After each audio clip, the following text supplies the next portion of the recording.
Hey guys, it's Owen here from OTech, and today we're gonna take a look at this Galax Geforce GTX 950.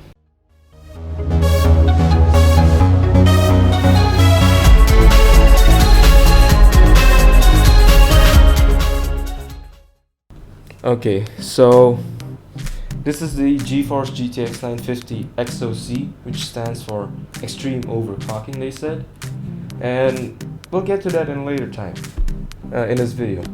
So this is also the white edition, so you'll see later that the card is actually in a white theme, which is actually pretty nice. So now let's look at the box first. So in the front you can see it says Galax, the brand, and which used to be Galaxy, but now it's Galax. And what's your game, it says, and this mascot guy from Galax. And you can see the typical NVIDIA branding over here, Geforce GTX 950, and the NVIDIA supported technologies over here. So at the back here we see some generic made for gaming kind of crap, and some of the useful things over here, just maybe what's included inside. So it shows here, and just shows the graphics card, driver CD, and VGA to DPI adapter, and a quick start guide, manual, and a PCI Express 6-pin to Molex adapter, it says. So we'll see about that. Oh, one thing I find interesting is that the box here has the GTX 950 EXOC white edition branding over here, and it's on a sticker. So probably they use the same box for all their 950s and just slap on a sticker for whichever version it is. So without further ado, let's open the box and see what's inside.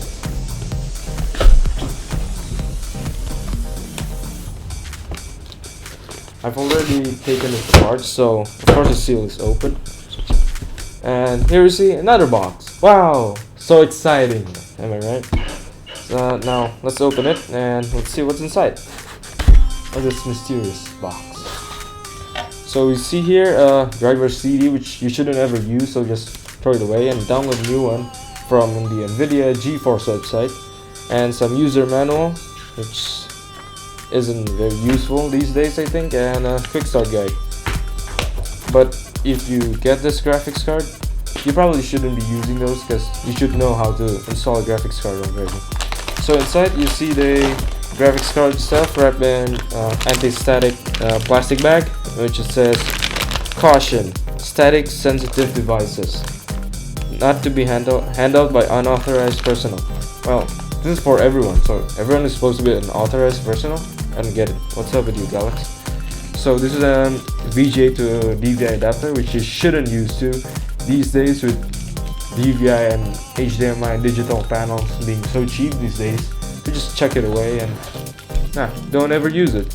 Also this dreaded thing, which is a Molex to PCIe 6-pin adapter, which you shouldn't use either, because if your power supply doesn't have a 6-pin connector, which most decent power supplies these days even has, then your power supply should probably be in the junk right now, because it's so outdated or just doesn't have the power to handle it. Now onto the graphics card itself. Okay, moving on to the graphics card itself. It's themed to be white, so it's kind of like it's their HOF variants of the cards, like the 980 HOF or 970 HOF HOF editions, or the 980 Ti HOF editions. So it's pretty nice. They're like bringing down the high end to the low end parts of their cards lineup. In front of the card, they have this white shroud, which is made out of plastic, so it kind of gives it a cheap feeling, but it looks pretty nice. I give them that. And it has their Galax branding and Geforce GTX 950 branding on it. The fans itself are also white, and they have white LEDs placed inside of their hubs, so it gives them a nice white glow when they turn on. And the fans are also those idle don't spin kind of fans, which all the new graphics cards have right now. And it'll look really nice when you place it in your system, and it'll shine white light down to your case, and it gives it a nice ambient glow of sorts. Now at the back of the card, you could see the PCI bracket has two DVI ports, a display port and an HDMI port. And it also has this large vent, which I think more manufacturers should use, although on this card it's not very useful because it's an open air card, so most of the heat's gonna blow inside your case. Now at the bottom you see the PCI Express card slot, which is a standard for all modern graphics cards, and it's plenty enough for a graphics card these days.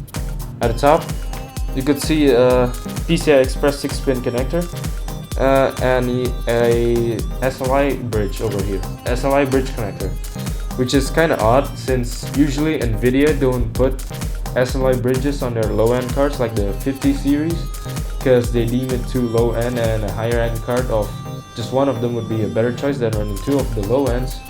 But this time they give you the choice to do SLI on it, so that's pretty nice. And you can see the heatsink itself is pretty huge by seeing the size of the heatsinks at the side, which is kind of this big. And you can see the heatsink is pretty thick over here, although the fans themselves are very thick because probably it's in a graphics card, so it's thin. It wouldn't have a lot of airflow or static pressure, and which I think graphics card manufacturers should start using thicker fans and maybe slightly less thinner heatsinks are fine. But this card has proper cooling, I tell you. I mean, this heatsink has 3 heat pipes, one large one in the middle, and it's a pretty beastly cooling setup for a card of this caliber, which is the GTX 950, which is a pretty low TDP GPU actually. But then it also has proper VRM cooling over here, as you can see, where it has a VRM heatsink attached on it, which is really important, especially for a card marketed as an overclocking card like this card, because VRMs got hotter than a GPU itself, if you didn't know that. So they need proper cooling.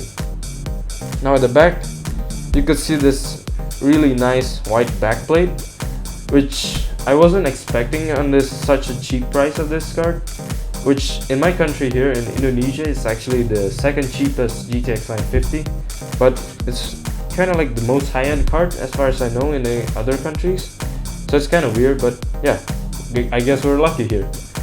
So anyways, it has this white backplate which has kind of like a metallic kind of finish on it, and it looks really nice except for one thing, which is that they stick too much stickers on it, and it kind of ruins the look, but it still looks pretty nice, and it says caution hot surface here. Yeah, no doubt it's gonna get hot. Yeah, that's basically it for the card itself. So let's get on with the benchmarks, shall we?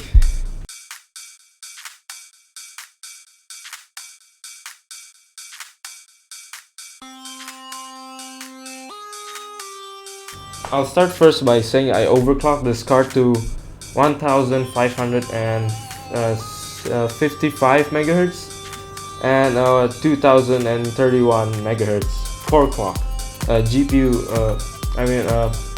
memory clock.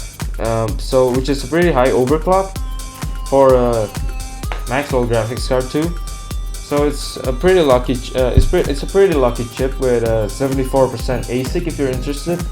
But yeah, it's pretty good overclocker, but I attribute that mostly to the good PCB design of the Galax, and then they do deliver on their overclocking promise on this card. This card also has some weird symptoms with overclocking though, with overclocking and overvolting.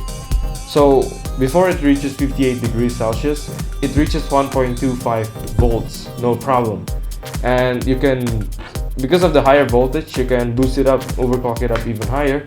But as soon as you hit 58C, the voltage drops down to 1.23 volts, which is kind of odd, but that's what happens. So of course you don't want to just blast your fans to do 58C just to get a bit more performance, unless you want, of course, if you're a hardcore performance, every last drop of performance kind of seeker. But I started with the 1.23 volt overvolt, and I got that overclock. And with that speed, in the far I only can compare this to my GTX 760 Hawk from MSI.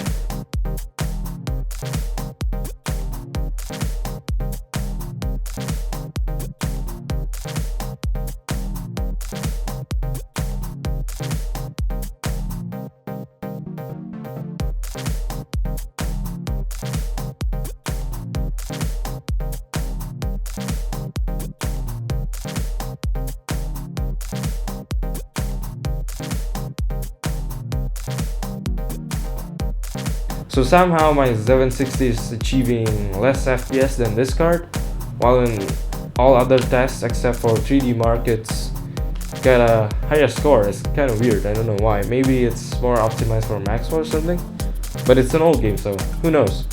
So in overall it scores a bit lower than my 760 mostly, but sometimes a bit higher, so it kind of trade blows, although 760 wins a bit more usually.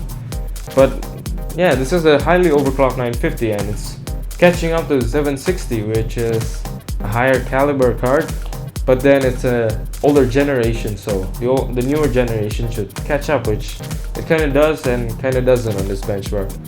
So that's about it for this card.